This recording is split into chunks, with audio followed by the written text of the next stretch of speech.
खबरन जो सिलसिलो जारी है। खबर शामिल कंदासीं आवाज़ सिंध न्यूज़ चैनल जे रिपोर्टर मौजूद मोरो खबर शामिल कर दी। मोरो सिंध मां जितां दिलताफ़ उमरो जी रिपोर्ट मुताबिक मोरो भरसा नवां जतोई शहर में मलह बिरादरी ख़ास केली बिरादरी विच में थियल झेड़े खां पोइ ख़ास केली बिरादरी जे इमरान ख़ास केली सिकंदर अली ख़ास केली सरफराज ख़ास केली अकरम ख़ास केली अली रज़ा ख़ास केली अली शेर ख़ास केली ॿियनि ख़ास केली बिरादरी जे माण्हुनि पारां प्रेस कॉन्फ्रेंस कंदे चयो आहे त राति असां पंहिंजे ओताक ते वेठा हुआसीं त ममताज़ मला जेको सहाफ़ी सॾाए रहियो आहे, जंहिंजा पुट नाले गुलाम मैदी मला ऐं सखी मला असांजी ओताक जी गेट ते फायरिंग करे ॾिनी। जंहिंखां पोइ असां ॿाहिरि निकितासीं त ममताज़ मला जा पुट भॼण लॻा। जॾहिं त असां संदन पोयां उन्हनि जे दर ते पाड़े जे हिसाब सां दाह खणी वियासीं त मुमताज़ मला ऐं संदसि पुट मंसूर मला ऐं नज़ीर मला असां मथां गारगन कई ऐं असां मथां हमिलो करे ॾिनो, जंहिंजे नतीजे में असांजा 3 ॼणा ज़ख़्मी थी पिया आहिनि।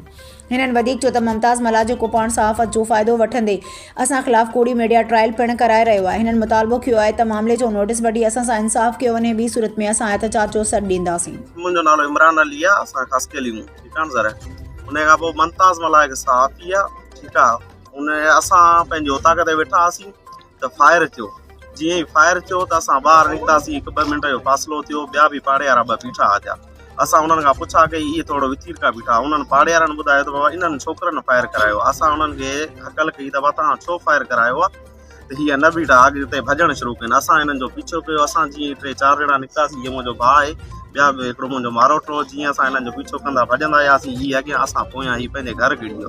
त असां हिननि जो दर खड़कायो त उहो ई छोकिरो निकिरी आयो। असां हुन खां पुछो त बाबा तो छो फायर करायो आहे, त असां सां हिन बदतमीज़ी करणु शुरू कई। बदतमीज़ी जीअं शुरू कई त असां हिन चयो तूं सब्र कर, हाणे पिणे खे ॿाहिरि कढे। हीअ वियो त 5 मिंटनि खां पोइ पंहिंजे वाल साहब खे वठी आयो। त उहो आयो आहे त उन जे मुंहं ते बि हिन सां बद अख़लाक़ी गार गंद कई आहे ऐं इहो कई। नालो छा आहे उनजो? वाल साहब मुमताज़ मला जेको सहाफ़ी आहे, जेको पाण खे। इन खां अवल बि हीअ 3-4 जगह फायरिंग असांजे हिन पाड़े में दरनि ते कराया आहिनि। असां जेसीं ताईं निकिरंदा आहियूं ही भॼी ईंदा आहिनि। अॼु राति असां हिननि खे माना पंहिंजे इहो ॾिठो आहे, हथे पकतो आहे ईअं सम्झो। त पोइ असां इहे अॻिते निकिता। जीअं असां हिन ते पोइ त इहे निकिता, असां सां अची विहणु शुरू कयनि। वरी असांजो सोट बि अची वियो। असां छॾाइण में आस्ते आस्ते करे मुंहिंजे सोट खे अॻिते अंदरि करे ऐं माना 5-10 मिंट दर ॾेई छॾियनि हिननि। हाणे इहा ग़लति अफ़वाहूं पता हलाइनि त असांजे घरनि ते